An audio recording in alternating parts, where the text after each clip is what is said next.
Hey everyone, welcome back to another Mattel Jurassic World review. Today we're taking a look at the Dino Rivals Mega Duel Attack Amargasaurus. This dinosaur has been one of my most anticipated Jurassic World figures ever since it was announced at Toy Fair last year. I was super excited yesterday when I finally got an email alert from Amazon that this figure has finally shipped. It's been delayed a couple times for me. It wasn't supposed to come till the middle of October, so I was really excited yesterday to get an email that this figure was on its way. So happy to finally have this big girl in hand. So before we take a closer look at the figure, let's take a quick look at the packaging. It comes in the standard Dino Rivals packaging that we're all used to seeing since the beginning of the year. You got your Jurassic World logo, T-Rex, Triceratops, and Owen. A couple pictures on the top of the box to show you the action features. And spinning it around, you get a nice full art picture of the Amargasaurus with its action features in action. And on the bottom of the box right here, you can see the cutout for the Dino Rival card and the other figures in the Mega Duel Attack line, the Quetzalcoatlus, Suchomimus, and Stegosaurus. And if you're getting sick of seeing the Dino Rivals packaging, this Amargasaurus is one of the last few figures in the Dino Rivals line. Probably by the end of the year, we'll start seeing the new Primal Attack packaging. So enough chit-chat about the packaging. Let's crack this big girl open and take a closer look. And here is the Amargasaurus out of the packaging. And since this is part of the Dino Rivals line, it does come with a nice collector card with some nice artwork of the Amargasaurus on the front of the card. This Amargasaurus is a good sized figure. I'm so happy that we're finally getting large sauropod dinosaurs in the Jurassic World line. We've waited too long to get sauropods in the main line. It took up until Jurassic Park 3 for us to even get a Brachiosaurus, and that figure was just way too small at the time. But thankfully we're getting that giant Legacy Collection Brachiosaurus. It's out in some parts of the world right now, and the US should be getting it hopefully sometime next month. And since we're talking about size, let's do a couple quick measurements on this figure. This figure is just about 14 inches long from the tip of the tail to the tip of the snout, or 35 centimeters, and just about 7 inches tall to the top of that spine on the neck, or about 18 centimeters. Amargasaurus was not a large sauropod. It was mid-size, about 30 to 33 feet long. So with those measurements, I'll put this figure somewhere in the 125 to the 130 scale range. Moving on to the color scheme of this figure, let's just get the big thing out of the way early. The color scheme on this Amargasaurus is very, very similar to the Chap-May Amargasaurus. I mean, there are some slight color differences. The main body color on the Mattel one is more of a light brown color on the Chap-May. It's more of an orange color, but the black and the pattern and the red on the spikes is just way too similar to the Chap-May Amargasaurus for it to even be a coincidence. The Mattel one is definitely way better looking than the Chap-May one, and it's not the first time that people have noticed that Mattel has used color schemes on figures from other companies, either as a homage or maybe it's just lazy. I don't really know what goes on there. It's just, me just rambling on about it. So other than the fact that this color scheme is very similar to the Chap-May Amargasaurus, I do like the color scheme on it. I like the light brown. I like the black blotches along the back, and I like how the red contrasts really nicely with those black spikes going down in that. I think it looks really, really cool. So let's pull this figure in and take a closer look at some of the finer details on it, starting with the head. You can see it has a nicely sculpted sauropod head. Now the head doesn't really look like an Amargasaurus. Amargasaurus' head was a lot longer and narrow, so this is a pretty good generic looking sauropod head.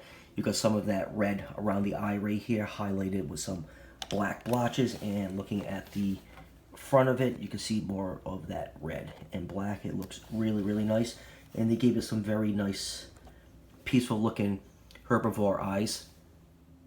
You can see the nostril and mouth are nicely sculpted, and there are actually a pair of the spikes coming out just behind the head. They almost kind of look like little horns on this. I kind of wish they were painted black, but not a big deal. I'll probably just paint them in black myself so they match the rest of the spikes going down the neck.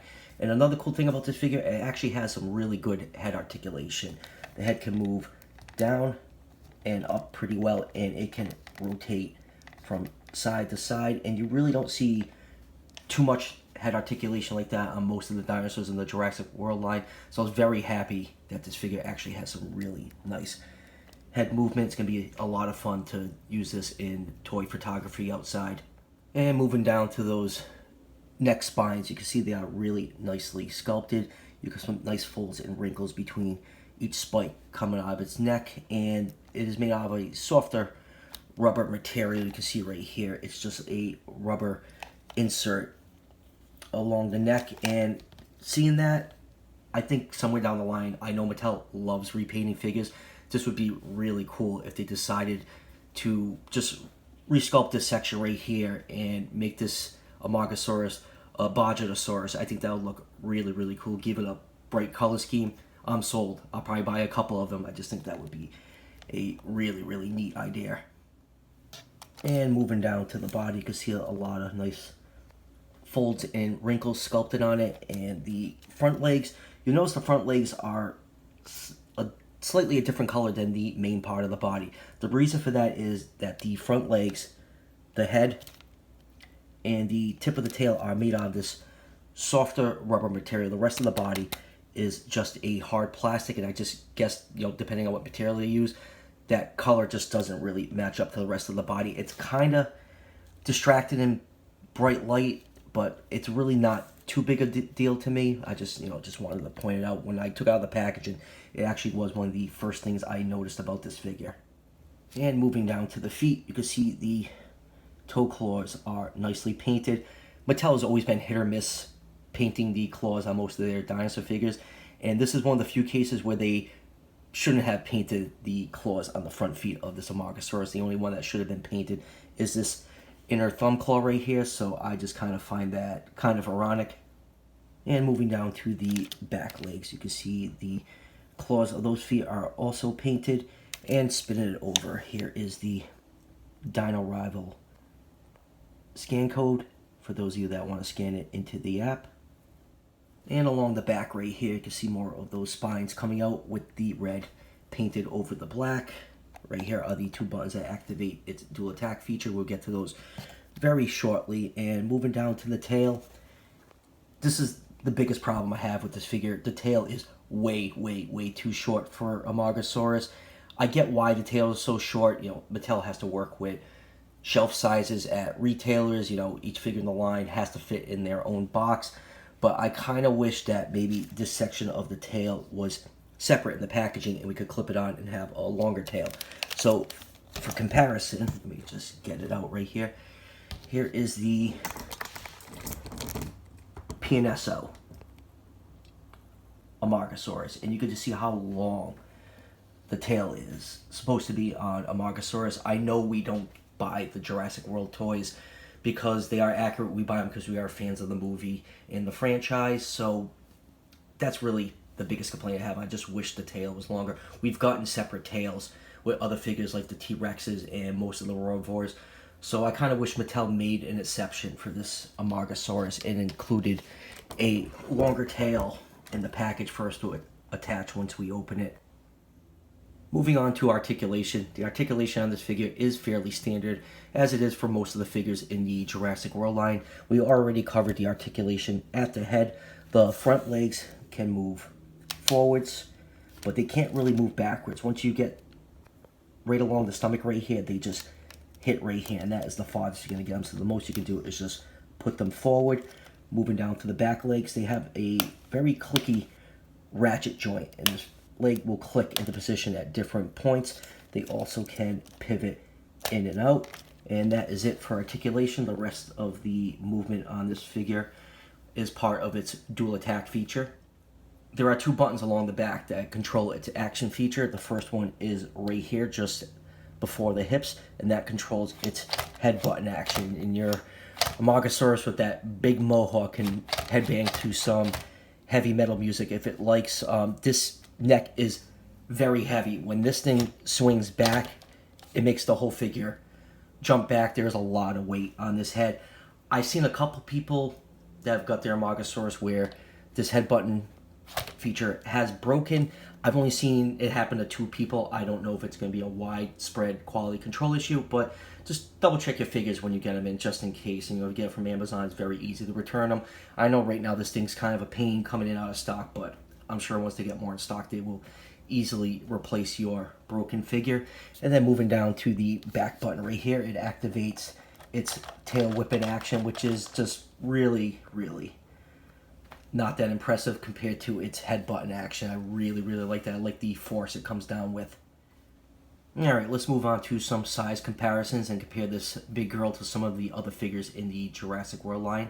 First up is one of the human figures. Here it is with the man himself, John Hammond, and that's a pretty nice scale for this Amargasaurus. Like I said, it's a mid-sized sauropod. The Brachiosaurus figure, when some of us actually get them in hand, is absolutely massive. So I really like the size and look of this Amargasaurus next to the human figures. And here it is with a couple of Tac Pack figures. This is the new Mononychus and the Moosaurus, and I just think it's so cool that we're actually getting good-sized sauropod figures in the Jurassic World line. We currently have 3, and I hope there are a few more in store for us in the future. And here it is with the Battle Damaged Baryonyx, which is a Roivor size figure, and the new gray Triceratops, which is a Duel Attack size figure. And here it is with another big figure from the line, the Indominus Rex. This is actually my Indominus Rex repaint that I did. I had to put away some of my Jurassic World stuff. I was running out of room, so the original Indominus Rex is currently in storage. So final thoughts on this figure. I really, really like this Amargasaurus.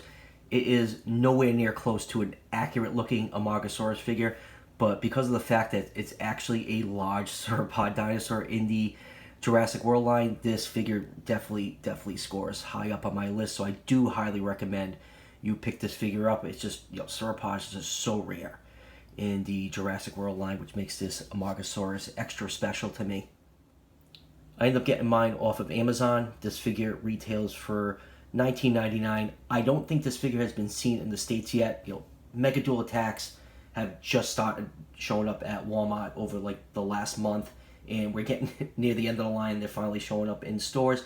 I'm sure it's a matter of time before this figure shows up in the US. I know it's been found in other countries already, like England and South America. This figure went up for pre-order, I think sometime in April. I actually didn't pre-order mine on Amazon till about the middle of May, and it got delayed twice, and the last update I got said it wasn't supposed to ship till October 17th, but got an email yesterday that it shipped early. I know a lot of people are still waiting for their pre-orders, and they've been delayed a few times. Like me, I know a couple people, it says end of November, end of December. I think this is a very similar case, kind of like when the Indominus Rex first came out. Amazon was very sporadically shipping them out to people that pre-ordered them, and people just getting insane delays. But Amazon eventually caught up, and everyone got their orders. So I think that will eventually happen with this Amargasaurus. So if you are still waiting for one that's on pre-order, just be patient. I'm sure you're going to get it, and most likely you're probably going to get it early, like I did. So keep the faith. You're going to love this figure when you get it in your hands.